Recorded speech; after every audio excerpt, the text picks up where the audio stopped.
नमस्कार, आप देख रहे हैं इंडिया डेली लाइव और आपके साथ मैं हूं आंचल श्रीवास्तव। उत्तराखंड डेली लाइव में आप सभी दर्शकों का बहुत बहुत स्वागत है। बड़ी खबर की शुरुआत करते हैं देहरादून से। देहरादून में एसआईआर को लेकर चल रही सियासत पर बीजेपी ने विपक्ष पर सीधा निशाना साधा है। भाजपा विधायक और प्रदेश प्रवक्ता विनोद चमोली ने कहा कि एसआईआर को समझना बेहद जरूरी है। सरल शब्दों में कहें तो एसआईआर का मतलब वोटर लिस्ट का शुद्धिकरण है। उन्होंने बताया कि इसके तहत मृत मतदाताओं के नाम हटाए जाएंगे, एक व्यक्ति का नाम दो जगह होने की स्थिति खत्म हो जाएगी और 18 साल पूरे कर चुके नए मतदाताओं के नाम जोड़े जाएंगे। साथ ही जो किसी कारणवश पहले नहीं जुड़ पाए उन्हें भी शामिल किया जाएगा। विनोद चमोली ने कहा कि सबसे अहम बात यह है कि कोई भी विदेशी नागरिक वोटर लिस्ट में नहीं रह सकता। उन्होंने विपक्ष के विरोध को नकारात्मक मानसिकता करार दिया है और कहा है कि यह पूरी प्रक्रिया लोकतंत्र को मजबूत करने के लिए चलाई जा रही है। पहले तो एसआईआर को समझना होगा और सीधे एक सेंटेंस में अगर समझा जाए तो जो हमारी वोटर लिस्ट है उसका शुद्धिकरण है एसआईआर, इससे ज्यादा और कुछ नहीं है। और वोटर लिस्ट शुद्ध कैसे मानी जाएगी? जैसे जो मृतक लोग हैं जिनके नाम आज भी वोटर लिस्ट में चले आ रहे हैं वो नाम हटने चाहिए, पहली बात। दूसरी बात, एक व्यक्ति दो जगह वोटर नहीं होना चाहिए। दूसरी बात, जो 18 साल से ऊपर के हमारे मतदाता हो गए उनके नाम उसमें जोड़ने चाहिए, या कोई किन्हीं कारणों से अगर मतदाता नहीं जुड़ पाए तो उसका नाम जुड़ना चाहिए, ये तीसरी बात। और चौथी बात जो सबसे गंभीर बात है कि जो इस देश का नागरिक ही नहीं है, जिसको हम घुसपैठिया कहते हैं, अगर उसका कहीं नाम वोटर लिस्ट में आया तो उसका नाम हटना चाहिए, जो सबसे गंभीर बात है। और ये बात माननीय गृह मंत्री जी ने भी कही और हम भी मानते हैं कि किसी भी विदेशी को इस देश में वोट देने का राइट नहीं हो सकता, क्योंकि संवैधानिक व्यवस्था है कि इस देश का नागरिक ही यहाँ का मतदाता होगा। तो हम उसको व्यवस्थित कर रहे हैं, तो उसी के बारे में सारी चर्चाएं हो रही हैं। पहले तो सेलाकुई क्षेत्र में आसान नदी के किनारे अवैध रूप से संचालित हॉट मिक्स प्लांट पर्यावरण और लोगों की सेहत के लिए बड़ा खतरा बनती जा रही है। विकासनगर तहसील क्षेत्र में वीके अग्रवाल नाम से चल रहा एक हॉट मिक्स प्लांट बिना किसी विभागीय अनुमति के संचालित बताया जा रहा है। नियमों के अनुसार ऐसे प्लांट नदी से कम 300 मीटर और आबादी से 500 मीटर दूर होने चाहिए, लेकिन यह प्लांट ठीक आसान नदी के किनारे और मात्र 50 मीटर की दूरी पर आबादी के पास ही चल रहा है। आरोप है कि प्लांट से निकलने वाला वेस्टेज पाइप के जरिए सीधे आसन नदी में छोड़ा जा रहा है, जिससे नदी का पानी दूषित हो रहा है। ये पानी खेती और पशुओं के उपयोग में आता है, जिससे फसलें प्रभावित हो रही हैं और पशु बीमार पड़ रहे हैं। स्थानीय लोगों में भी गंभीर बीमारियों की शिकायत सामने आ रही है। इसके साथ ही अवैध खनन और बिना अनुमति उपखनिज भंडारण के आरोप भी इसके लगे हुए हैं। बावजूद इसके संबंधित विभागों की चुप्पी कई सवाल खड़े कर रही है।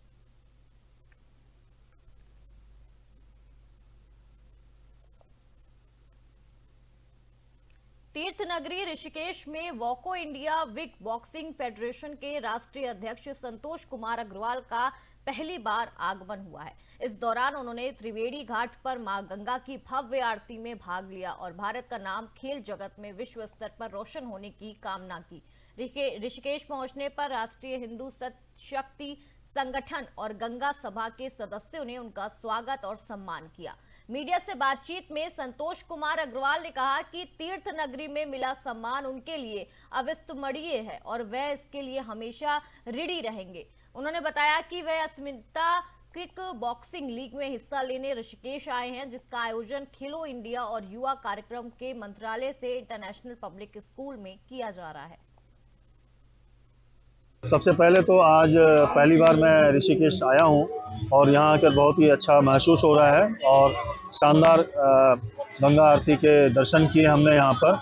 और यहाँ पर इनके पदाधिकारियों ने, जो हिंदू परिषद के लोकल पदाधिकारी हैं, इन्होंने यहाँ पर स्वागत भी किया और बहुत ही शानदार लगा देखकर और बहुत ही व्यवस्थित तरीके से इसको सजाया गया, इस घाट को, त्रिवेणी घाट जिसको कहते हैं। और मुझे बताया गया कि बहुत ही साफ सुथरे तरीके से यहाँ पर श्रद्धालुओं को दर्शन करने दिया जाता है और बहुत ही साफ सुथरे तरीके से गंगा माँ को यहाँ पर रखा गया है।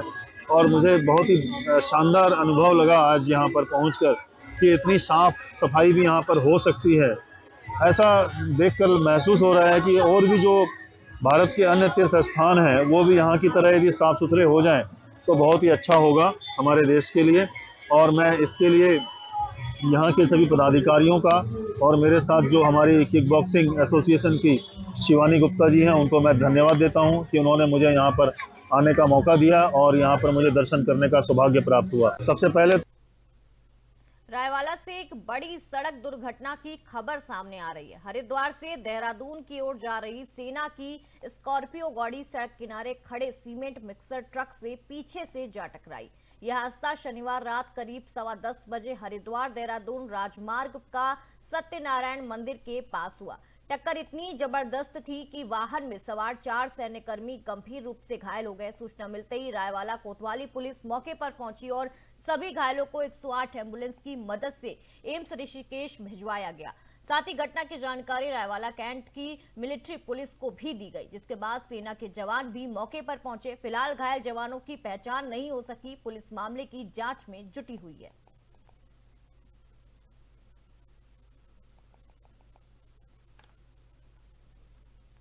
विकासनगर से नशे के कारोबार को लेकर बड़ी खबर सामने आ रही है। पछुआ दूध क्षेत्र में स्मैक का अवैध कारोबार इन दिनों चरम पर है। इसी बीच विकासनगर के कैनाल बाईपास रोड क्षेत्र में सभासद लवरेश शर्मा सूचना मिलते ही वहां पहुंचे। सूचना मिलते ही सभासद मौके पर पहुंचकर मौके का जायजा लिया, जहां एक व्यक्ति मोहम्मद सलीम स्मैक की पुड़िया लेकर आता हुआ मिला।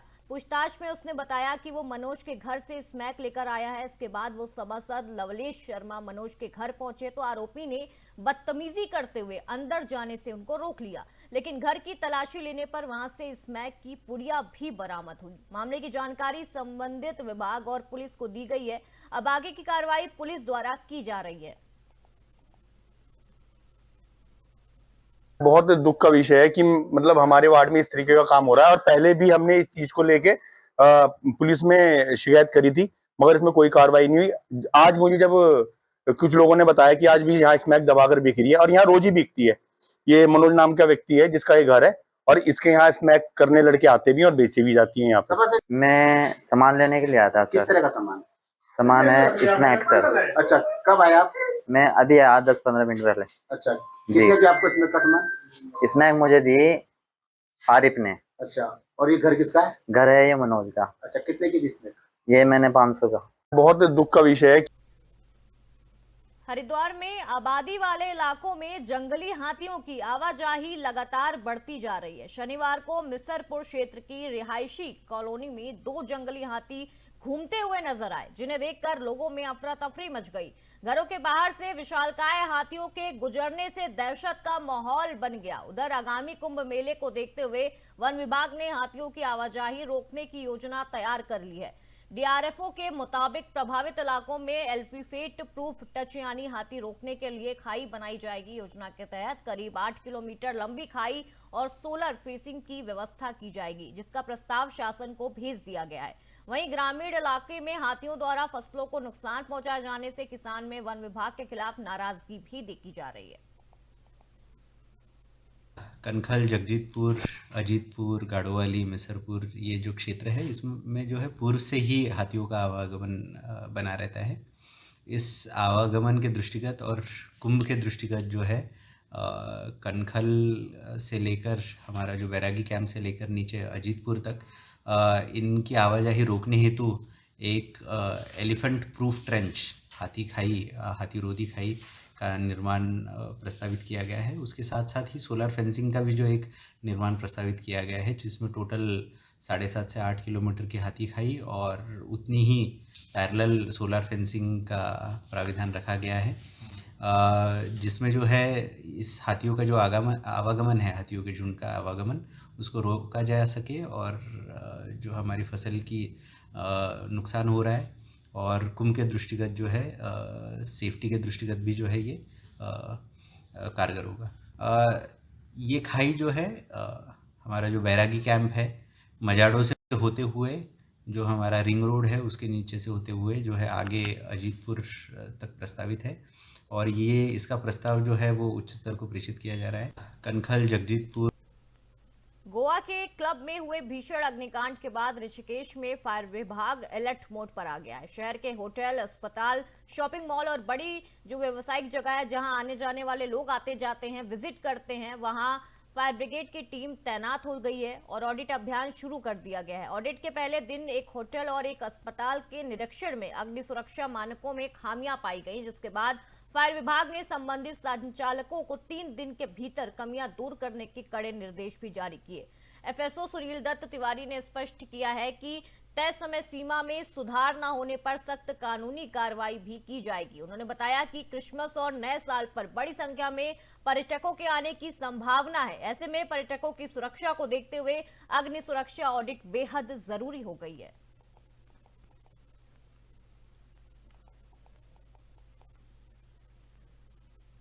विकासनगर के सेलाकुई थाना क्षेत्र अंतर्गत बालाजी कंपनी में भीषण आग लगने की खबर सामने आ रही है। आग लगते ही कंपनी परिसर में अफरा तफरी मच गई। बताया जा रहा है कि आग की लपटें तेजी से फैल रही थी, जिससे आसपास के इलाके में दहशत का माहौल फैल गया। फिलहाल मौके पर फायर ब्रिगेड की गाड़ी नहीं पहुंच पाई, जिससे स्थिति और भी ज्यादा गंभीर हो गई है। पुलिस और प्रशासन को सूचना दे दी गई और हालात पर नजर रखी जा रही है।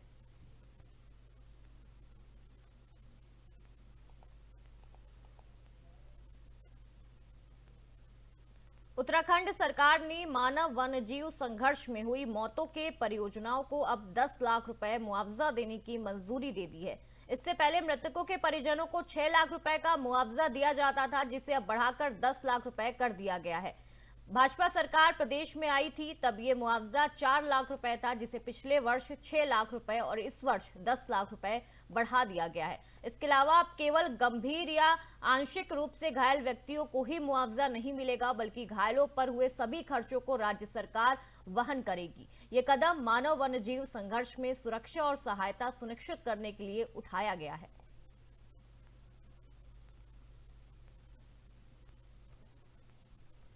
देखिए, हम लोगों ने बहुत महत्वपूर्ण ऐतिहासिक निर्णय लिए।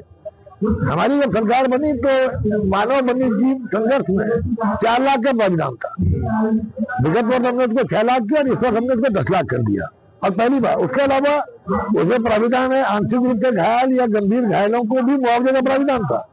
हमने निर्णय लिया है कि जितना खर्चा इलाज पे आएगा वो सरकार वहन करेगी। देखिए, हम लोग पर्यटन नगरी मसूरी की पहचान मानी जाने वाली मॉल रोड पर पटरी व्यापारियों को हटाने का मामला लगातार तूल पकड़ता दिखाई दे रहा है।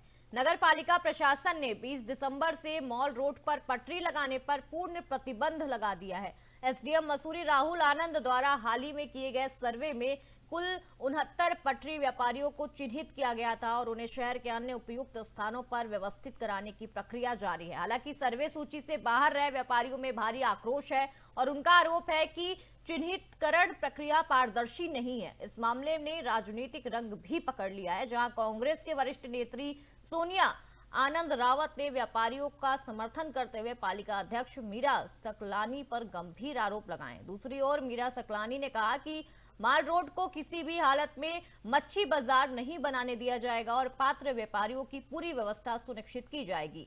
पटरी व्यापारियों के महामंत्री संजय टमटा ने प्रशासन की कार्यशैली पर आपत्ति जताते हुए चेतावनी दी है कि यदि उनकी मांगों पर ध्यान नहीं दिया गया तो आंदोलन भी होगा।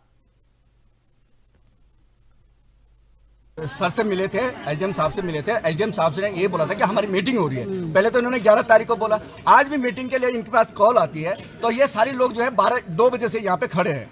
आप ये कह रहे हैं कि 10-10 आदमी अंदर आओ, इसका मतलब क्या है? मतलब तोड़ना चाह रहे हैं ये लोग। भाई क्यों ऐसे क्यों? ये लोग कोई आतंकवादी नहीं है, ये जो है मजदूर है, यहाँ के स्थानीय निवासी है ये लोग। व्यवस्था की जहाँ तक बात है, जिस तरीके से इनको झांसे में रखा जा रहा है, पिछले 2 या 2.5 महीने हो गए इनको। पहले बोला गया कि आप लोग थोड़े दिन के लिए हट जाओ, हम अभी व्यवस्था बनाते हैं। तो कहीं ना कहीं इनको अंधेरे में रखा जा रहा है। और देखिए, सबका रोजगार, सबका घर, सबका परिवार इसी रेडी पटरी से चलता है और आप इनको बिना सेटलमेंट के कैसे उजाड़ रहे हैं? पहला क्वेश्चन तो मेरा ये है आपसे, है ना। आप बैठ के चर्चा भी नहीं कर रहे हैं, आप अंधेरे में उनको रख रहे हैं और आप ये भी कह रहे हैं, धमका भी रहे हैं आप कि मैं किसी को भी यहाँ पर रेडी पटरी नहीं लगाने दूँ। लोग पटरी व्यापारियों के साथ राजनीति कर रहे हैं।